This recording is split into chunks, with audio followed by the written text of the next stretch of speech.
I was in the hospital after a warehouse collapse. My girlfriend never texted once. When I called her, she said, "I'm busy with a real man, not some broken down loser." Her brother took the phone and said, "Hope you're dead, saves us the trouble." I hung up and I grinned. They have no idea what's coming. An hour after the call, she posted a selfie with some tattooed prick, captioned, "Upgraded." 6 weeks later, I signed myself out and started putting my revenge plan into motion. Today, she showed up crying and screaming at my door, begging me to talk. Alright, so I'm gonna start this off with something weird, not like some tragic I saw the signs thing, but just IDK, the first little thing that felt off to me. I remember when I woke up in the hospital, the nurse handed me my phone and said something like, "Your girl hasn't left a message, huh?" And I just kinda shrugged, didn't even clock it at first. Honestly, I chalked it up to her being busy or my phone glitching. I mean, stuff gets lost or whatever, and I'd been unconscious for 2 days anyway, so I just tried to not overthink it. My mom was there for what it's worth, but she lives out of town so she couldn't stay long. Had to go back and forth. She checked in more than my own girlfriend though, like, what the hell. Anyway, I was in there for like 6 weeks, on and off. Nothing pretty. I had a busted leg, arm in a sling, face all cut up, mostly bored out of my mind if I'm being real. My phone was blowing up with get well soon texts from almost everyone. Some folks I hadn't even talked to in months. But not her. Not a single text from Sherry. Not even that dumb bitmoji she always sent when she was mad at me. First few days, I really just thought, maybe she's dealing with her own stuff. Maybe she's mad at me for not texting first. She's like that, TBH. Always says I make her feel invisible if I don't check in, even if I'm busy. But then like a week goes by, nothing. I start getting this pit in my stomach. Not fear, just more like annoyed confusion. I mean, we lived together for almost 2 years. We shared a bathroom for God's sake. I tried calling her. It rang once, then went to voicemail, then straight up user unavailable the next day. I DM'd her on like 3 apps. Nothing. Her brother Ralph, who I always thought was a douche but whatever, he was the next person I tried. Just a quick "Hey man, have you seen Sherry? Can you tell her to check her messages?" He leaves me on read. Classic. So the next time my mom comes to drop off groceries, I couldn't eat hospital food after week 3, sorry. I ask her straight up if she's heard from Sherry. Mom just gives me this awkward look like she doesn't want to get into it, then says, maybe she's just overwhelmed. You know how she gets. So now I'm starting to get annoyed for real. Because no one is telling me anything, and it feels like everyone's in on some joke I'm not part of. I don't even know how many days later it was when I finally get her on the phone. I don't even remember dialing. Just that I was sitting in that ugly hospital gown, staring at the ceiling, just desperate to hear her voice so I could at least yell at her for being a ghost. She picks up and I barely get, "Where the hell have you been?" out before she just goes off. Not even angry, just bored, like she'd been waiting for this chance. She goes, "I've got better things to do than babysit some broken down loser. I'm busy with a real man now, so maybe you should stop calling." I didn't even get a word in. Then Ralph snatches the phone and just goes, "Hope you're dead, saves us the trouble." The line clicked off. NGL, that part stuck with me for days. I just stared at the wall for a sec and then, I don't know, I laughed. Just straight up laughed, which probably freaked out the nurse walking past my door. There's something about that kind of disrespect that just flips a switch in your head. I wasn't even hurt, I was just, like, done. I mean, I knew Sherry could be selfish. She's always been like that, but I didn't think she'd turn into this cartoon villain overnight. I guess I shouldn't have been surprised. She always wanted things fast, new, shiny, complained about being stuck with me whenever things got even a little tough. Ralph always hated me. Maybe because I never let him borrow money or crash at our place when he was fighting with his girlfriend. He's on some alpha bullshit, always posting gym selfies and crypto memes. So yeah, about an hour after that call, I'm swiping through stories, just bored. There's Sherry. Post after post, all this new year, new me crap, and then boom. Her in some club, arm around a guy I've never seen, all tattoos and that smug, "Yeah, I know you're watching" look. Caption just says, "Upgraded." And like, I get it. People move on, whatever, but you don't gotta rub it in. The worst part wasn't even the breakup. It was the way she acted like I never existed, like I was just some mistake she was finally free from. Ralph chiming in just made it more obvious this was a planned thing. Probably been going on for months. I messaged a couple of our old mutual friends just to see if they'd heard anything. Most of them just kinda shrugged. A couple admitted she's been different lately, more into the party scene, hanging with that dude from the gym, of course. Nobody really wanted to get in the middle, which I get, but it still stung. So I just stopped caring about her at all, for a while. I focused on getting through physio, learning to walk without limping, getting my stuff together. I had all the time in the world to think, which honestly just made me angrier. I replayed that call in my head like 100 times, kept thinking, how did I not see any of this coming? I thought about all the times I let her walk all over me, all the times I covered for her with our landlord, or when she maxed out our food budget on makeup and then guilted me into fixing it. All the times Ralph made these little jokes about how she could do better, how I was dead weight. I just ignored it. Didn't want to rock the boat. But now, I didn't care about the boat. I wanted the whole thing to sink. The nurses said I was making progress, so after 6 weeks, I signed myself out. I could barely lift my backpack, but I didn't care. I just wanted out. I got home, found half my stuff missing, the TV gone, kitchen trashed, all her stuff cleared out except for a couple of broken mugs. She left a note taped to the fridge. Just a stupid smiley face, nothing else. I guess that was supposed to be a joke. I sat on the couch for a bit, just scrolling through her socials, watching her pretend like I never existed, showing off her new guy, tagging Ralph in dumb comments. I saw she'd blocked me on everything except one old account she forgot about. That's when I started thinking about what I could do. Not just to get revenge, but to make sure she never forgot me. Ever. I didn't want to just move on, that's the thing. I wanted her to feel what it's like to have everything pulled out from under you, to watch people turn away, to know you can't fix it with a selfie or some cheap line. I know that sounds petty, but FR, after the year I'd had, I felt like I earned it. I started making lists on my phone, just stuff I could do, people I could talk to, ways to make her regret every second of that phone call. I wasn't going to break the law, but I wasn't going to let her off easy either. The thing is, I didn't go around telling everyone what happened. I just kept it close. Started figuring out where she was living now, who she was hanging out with, what she was posting.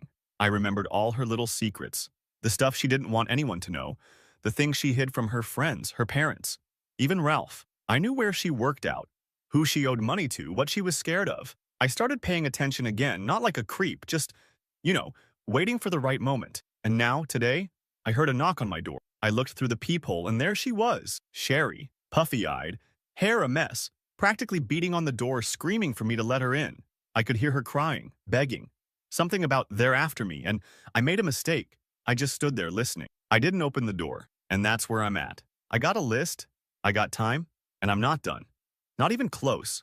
Part 2 is going to be wild. Update 1. So picking up from last time, if you read Part 1, you know I was sitting there with Sherry just losing it on my door, screaming and crying like we were in some bad TV show. I didn't open it, just watched her through the peephole for a while. She was wearing the same hoodie she used to steal from me, which just made it kind of funny, honestly. I just waited until she gave up and left, which took longer than you'd think. It was like watching someone try to bargain with a brick wall. The thing is, I didn't just go back to bed after that. I couldn't. I sat in the kitchen with my phone, scrolling, thinking. I wasn't feeling sorry for myself, not anymore. I wanted her to feel it, for real, the way she made me feel like I was nothing. Just some guy who got tossed out when things got hard. IDK if that makes me sound bitter. But if you've ever been there, you get it. I wasn't about to just walk away and hope karma did something. I wanted to make it happen myself. The first weird thing was, she didn't just disappear after that. Like, I figured she'd move in with her new dude and forget all about me, but nah. I started getting all these weird texts from numbers I didn't know, mostly just stuff like, is Sherry there? Or do you know where Sherry is? Which is weird because she's not exactly Miss Mysterious. Then, her friend Kaylee, who I never liked TBH, starts blowing up my DMs. Hey, have you heard from Sherry? She's not answering anyone. Not like, are you okay by the way, just, where's Sherry? Like I was her keeper now. So I start watching her socials, the ones I could still see anyway. She's posting less, not tagging the tattoo guy anymore. No more upgraded stories, just random memes about how people are fake or whatever. Classic Sherry. I start wondering, did her little upgrade not work out? I talked to one mutual who's just like, yeah, she's couch surfing, stuff's weird. Najiel, I kinda enjoyed hearing that. Anyway, I started working on my plan. Not something simple like unfollowing her or blocking her. I mean, that's what she'd expect. I wanted her to feel it in her wallet, in her social life, everywhere. First thing I did was reach out to our old landlord. See, Sherry's name was still on the old place's lease. She never bothered to take herself off. I messaged the landlord, let her know I was out, and that Sherry had trashed the place on her way out. No lies, just facts. The kitchen was a mess, a cabinet door ripped off, window cracked. I sent photos, just the ones I took when I moved my stuff out. Landlord's pissed. She says, well, Sherry's deposit is gone and she's on the hook for repairs. And since her credit's not great, good luck getting a new place for her. I didn't even have to push, just a couple of emails and some receipts. Next, I remembered Sherry owes money to like 3 different people. She always borrowed and never paid back, mostly small stuff, but it adds up. I DM'd one of them, Gail, just like, hey, you should probably ask Sherry about your money. She's not living with me anymore. Gail's the type who doesn't let things go. Within 2 days, I hear from another mutual that Gail's been blowing up all of Sherry's socials, even posting on her Insta asking for her cash. Awkward, but honestly, I don't care. So while all this is going on, I get a message from Ralph. Not a call, not a text, just a snap, like we're in high school or something. It's just him at the gym, flexing, with a caption, "You're still a loser." I just left him on read. I'm not about to argue with a dude who thinks bicep curls are a personality. The next weird thing was my neighbor Bruce, not the tattoo guy, different Bruce, older dude, keeps to himself, always smoking on the stoop, comes by and goes, "Hey, some girl's been hanging around your door. Looks like she's waiting for you." He's not judging, just kind of concerned. I tell him thanks. I'll handle it. I check the peephole that night. Sure enough, Sherry's out there again, just sitting on the steps, scrolling her phone, sometimes crying. I don't open up. About a week goes by and I start getting calls from her mom. Not voice calls, but a long email. Then a couple of texts. "Hey, can you let Sherry stay with you for a bit? She's having a hard time, she's sorry for what happened, etc." I don't even answer. Her mom always took her side. Always told me to be the bigger person whenever Sherry did something dumb, so I just mute the thread. This is where things get kind of funny. In a dark way, I hear from a friend in our old group chat that Sherry showed up at a party, tried to talk to the tattoo guy, and he just straight up ignored her. Apparently, he was with someone else already. She tried to slap him. He just shrugged and walked away. She stormed out, slammed the door, and that was that. People are starting to avoid her, not just because of me, but because she's burning bridges everywhere. I get a couple of messages from people asking if she's okay, but no one really wants to get involved. Ralph, meanwhile, starts posting on his stories about fake people and snakes, and how you can't trust anyone. He tags Sherry in one, which is wild because he's the one who told me to drop dead. I guess their little alliance didn't last long. I know he's mad because I cut him off from the stuff he used to mooch. He'd always come by our place, eat our food, use our Wi-Fi, even crashed on our couch when he needed a break. Not anymore. I started changing all my passwords, locking down my accounts, making sure she had no access to anything in my name. She tried to log into my old Spotify. I got the notification. I changed the locks on my place too, just in case. She never had a key, but she's the type to find one if you're not careful. The thing is, the more she tried to get back in, the less I cared. It was like she was finally feeling what it's like to be left out in the cold. I saw a post from her on her old Twitter, just her venting about how everyone she loved betrayed her. How people are fake, blah blah. One of the replies was from Ralph telling her to get her act together. I screenshotted it just for the memories. Meanwhile, I kept pushing. I made sure everyone who was owed money knew she wasn't with me, that I wasn't covering for her anymore. I sent a group text to our old friend group just saying, "Hey, I'm not responsible for her stuff anymore. Please stop asking me." That got a couple of likes, a couple of awkward replies, but mostly silence. People get it. They don't want to pick sides, but they also don't want to get burned. The best part was, I found out she left some stuff at our old place, stuff she probably wanted back. I told the landlord to just toss it, or keep it if she wanted. She messaged me, mad as hell, saying I had no right, that she needed her stuff. I just replied, "Not my problem." She tried to call. I let it ring. She sent a long, angry text, then a crying one, then a bunch of missed calls. I just watched the numbers go up. Every time I saw her or Ralph post some bitter story or sad meme, I just took it as proof my plan was working. I don't care if that sounds petty. I wasn't about to just let it go and be the bigger person. She made her choice, Ralph made his. Now they can live with it. So yeah, the pressure's on. I got people talking. Money's tight for her, doors are closing, old friends are backing away. I'm not done yet, not by a long shot. Next step's gonna be bigger. Let's see how they handle the real fallout. Stay tuned. Update 2. So this part's gonna sound wild, but I swear every single thing happened. Just not as fast as you'd think. Stuff drags out and gets messy. Like the first time I realized how bad things were actually getting for Sherry. It was TBH a random Thursday. I'm just sitting on the couch eating cereal out of the box, because I still can't stand for long. And my phone lights up with a DM from Kaylee. Remember her? Sherry's party friend? And it just says, "Bro, what did you do?" She's losing it. I just left it on red. Not my circus, not my monkeys. The last few weeks I'd been pushing pretty hard. Everything above board, but yeah, I wasn't about to let Sherry or Ralph walk away clean. After the landlord drama, I made sure to send her a copy of the bill. She tried to say I forged it, so I just keeked the landlord and let them argue it out. I heard later she tried to show up at the old place and the landlord slammed the door in her face. Landlord even called me to say thanks for the heads up about the window, so that's sorted. Meanwhile, Gail kept up the pressure about the money Sherry owed. She's relentless. I knew she'd chase it down, but I didn't realize she'd start tagging Sherry in comments on every post she made, even on her new TikTok. People started noticing. Like, the comments started piling up, mutuals started asking questions, and Sherry started deleting stuff and blocking people. Awkward. What I didn't expect was Ralph turning on Sherry so fast. I always figured they were thick as thieves, but nah. He started posting stories about how loyalty is dead, people will use you for clout, etc. Then I get a text from a random number, turns out to be Ralph. And he's just going off on me, blaming me for Sherry not answering his calls, calling me a snake, all that. I told him I wasn't his problem anymore, and he lost it. I could hear him yelling in the background of a voice note, like he wanted to fight. I just blocked him. The best was when I heard from Bruce. Neighbor Bruce, not tattoo guy. He says Sherry tried to follow him into the building, saying she forgot her key, but he just shook his head and walked past. She tried to push her way in. He just stepped aside and let the door shut. I guess she's been camping out at friends' places, but that circle's getting smaller. Kaylee said people are getting tired of her drama, and honestly, I get it. Sherry always needed attention. Didn't matter if it was good or bad. So then out of nowhere, my mom calls.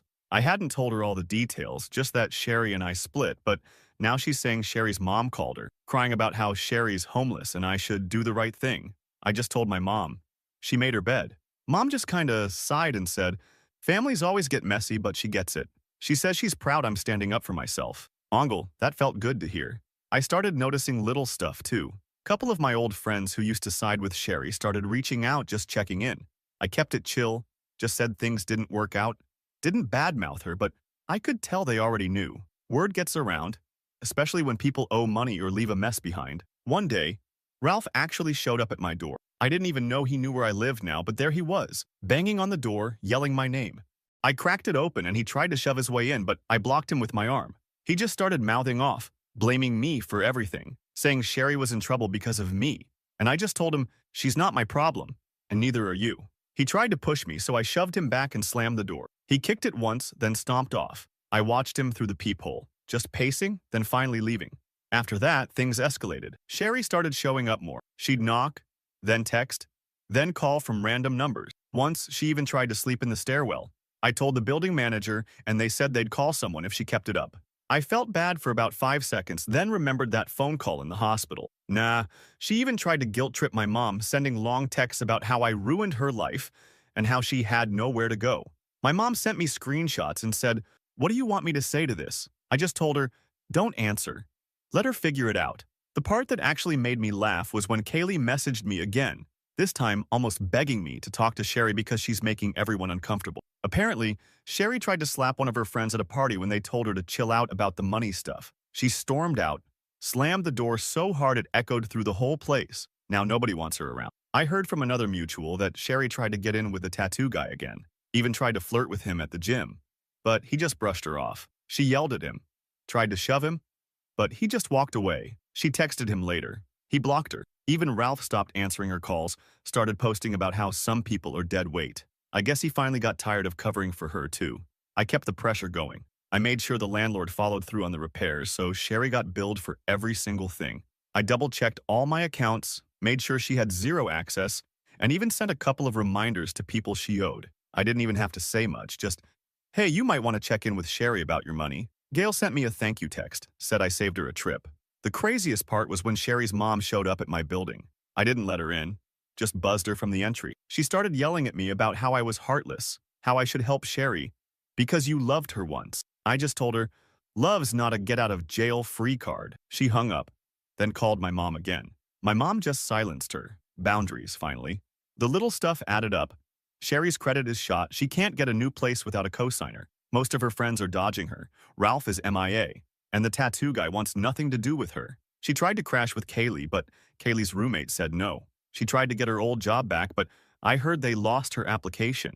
Not my doing, just bad bridges burned. There's this one moment I'll never forget.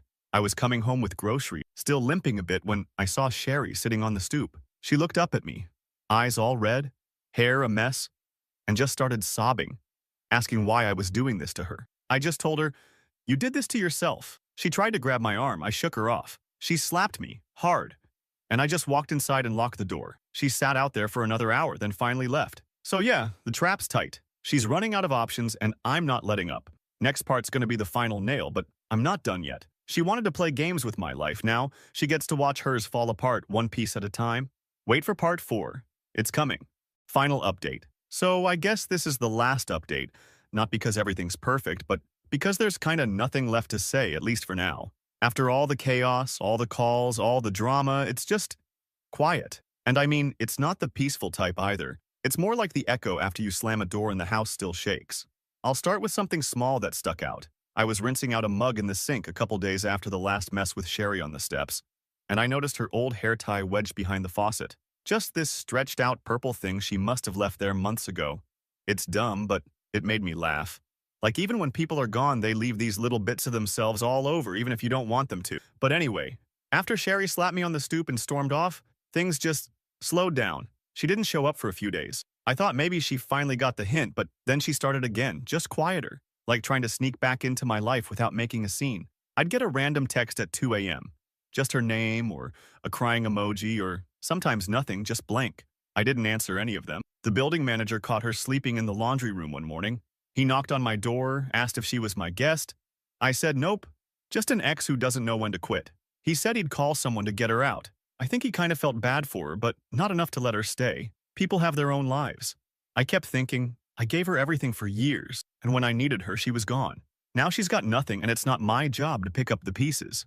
Meanwhile, Ralph disappeared. I haven't seen him or heard from him since he tried to push his way into my apartment and got shoved back out. He stopped posting online, which is honestly wild because he used to share every workout, every motivational quote, all that. Heard from someone that he moved back in with his dad, probably licking his wounds. He always treated me like I was less than him, like he was doing me a favor, letting me be around. I guess when Sherry was up, he could ride her coattails. Now that she's down, he's out. Sherry's mom messaged my mom again. Long paragraphs about how I destroyed her daughter's life, how I should be ashamed. My mom just blocked her and sent me a screenshot with a thumbs up. Awkward, but I appreciated it. For the first time in a while, it felt like my side of the family really had my back. I heard from Kaylee for the last time too. She texted me a screenshot of Sherry's story. Sherry sitting alone in some park, hoodie pulled up, just staring at her phone. The caption was just, "Can't trust anyone." Kaylee's text just said, "Well, you did warn me." I didn't reply. People like Kaylee always want to be on the winning side, and now she's bored of the drama. The money stuff was the last straw for Sherry, I think. Gail got her cash back, or at least most of it, after hounding Sherry through every app she could find. Landlord sent the final bill for the repairs. CTC'd Sherry's mom, which I have to admit was cold, but effective. Sherry's credit's shot, she can't get her own place, all the mutuals are tired of her, and now even her family's starting to pull back. I heard through the grapevine she tried to crash at her cousin's place, got in a fight. Cousin's boyfriend told her to leave after she started yelling in the kitchen and slammed a cabinet so hard the handle snapped. She's burning every bridge left. Meanwhile, I'm still here. I limp a little. Stairs still suck, but I'm getting my life back. I started reconnecting with some old friends, not the party ones, just real ones. I lost touch with because Sherry always made me pick sides. They didn't want the full story, just wanted to hang out, have a beer, maybe a game night. It felt normal for once. One thing that surprised me, a couple of her old friends actually apologized, not for her, just for not seeing what was going on. One even said, "I thought you were the problem for so long, but now I see it wasn't that simple." People don't usually admit that, so I just said, "It's all good, let's move on." A few days ago, Sherry tried one more time. It was raining. She was outside my building with no umbrella, just pounding on the door, screaming my name. Neighbors poked their heads out. Someone yelled at her to shut up. I went down, opened the door just enough she couldn't push past me, and she just started sobbing, saying she had nowhere else to go, that I was the only one who ever really cared. I told her, not anymore. She tried to hug me.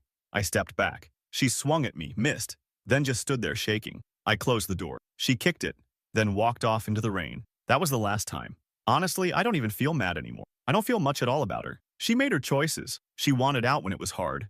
She wanted to rub my face in it, and when it all blew up, she wanted me to fix it. I'm not that guy anymore. Sometimes I still see her name pop up on some random app, or someone mentions she's crashing on so-and-so's couch. Sometimes I hear a song that reminds me of her, or find another one of her old hair ties, and I just toss it in the trash. I know she'll probably keep trying, at least for a while, but she's not my problem. I got enough to deal with. Physio, work, just getting through the week without more drama. People say revenge doesn't fix anything, but TBH, I feel better knowing I didn't just let her walk all over me. I didn't break any laws, I didn't go out of my way to ruin her life, I just made sure she couldn't use me anymore. The rest was her own mess. So yeah, that's it. No neat ending, no big lesson, just life moving on. If anyone reading this is stuck with someone who treats them like nothing, I hope you figure out a way to get out. You don't have to save anyone but yourself. Thanks for listening, Reddit. If anything wild happens after this, I'll update, but for now, I'm done. Cheers.